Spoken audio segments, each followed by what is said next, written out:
Thank you very much. Good morning. Energy in the room. All entrepreneurs here. Puriji has talked so high about the entrepreneurship. Just can't do it. So, good morning. Good morning. And how many of you are here to raise capital? Only one hand. How many of you really want checks? I want to understand that part. Honestly, come on. Many of you? And how many of you want to cut checks? Almost my boss is here. Catch him. He is here to cut the check. That's wonderful. So, let me tell you, this is Manish Bansal, and I'm going to take your next 25 minutes talking about my experiences on raising capital. I run this platform called semivalueadvisors.com. This is the platform for the business solutions. We work across the country. Manish sir has, given a very interesting ground to me by talking about entrepreneurship, what do the investors look for, etc., etc. I'm not going to go on this stage. I'm one among you. I'm going through what you all are going through as an entrepreneur. So it's all, that experience I'm going to share with you. So let's go. Newton. And he stated, if I have seen for this by standing on his shoulders of giants. A physicist, a scientist, a philosopher, a brilliant mind has been known Newton, and he was so humble, and I must also state with a lot of humility, what I'm going to discuss with you in the next 20 minutes, it's all learned from people like you. I have been one among you for the last 20 years plus, trying to learn, trying to work with you guys, trying to learn the ropes of the entrepreneurship, and I have been working with a lot of businesses. I've been very privileged, raising capital, working with them, valuations, business buy, business sell, etc., and so many other things.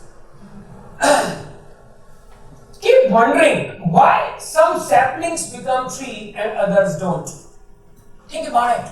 Some saplings do become tree, large tree. They bear the fruits for years to come.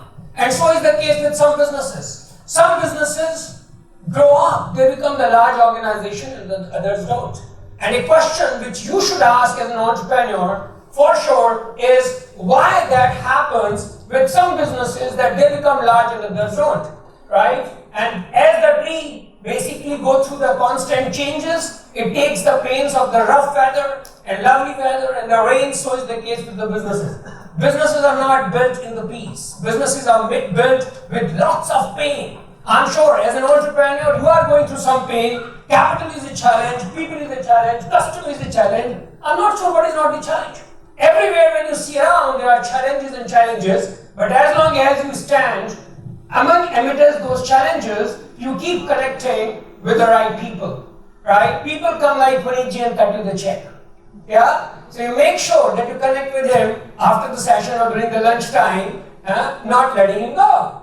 So what happens is, on this subject of business success, I've been doing research. I have written one book on the entrepreneurship. I'm writing another book on taking the business to the next level. A lot of work has gone into this, and it's all practical experience and my own sharing and my own learning from the people around. So what I found, the 4 C's of business success.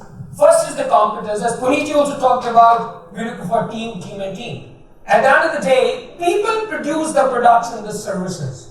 And that is what is very critical. An individual probably starts alone, or maybe a group of 1 or 2 or 3 people start as an entrepreneur, and then many more people join the hands. And that is where you build a mix of competence, and they all put together, create a product or service, and for who? A customer. You need customers. And most important is that the customer who is willing to pay. Right? So as you talked about the research, and I think research is very critical to figure out what I'm going to do and why I'm going to do that. Who is the customer? Whether the customer is willing to pay for my services is very, very critical aspect, and that needs to be tested before you even start the business. I'm sure you do that.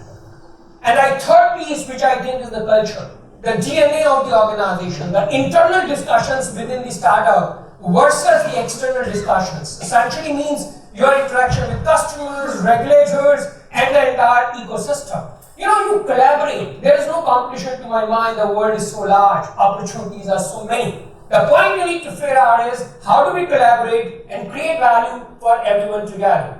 And last, I think, is capital. See, number of times when we have the interaction with the businesses, A lot of people will say capital, and I truly believe capital is the last challenge. When people only think capital is the challenge and capital will solve the problem, I don't think I'm going to put the money here ever. I have been an investor for a very long time. I will never do that because capital doesn't solve the problems. It's like this, money can't make you happy, right? Money is an important ingredient for sure, but money can't make you happy. So is the case with the capital. Capital only cannot solve your problems as an entrepreneur.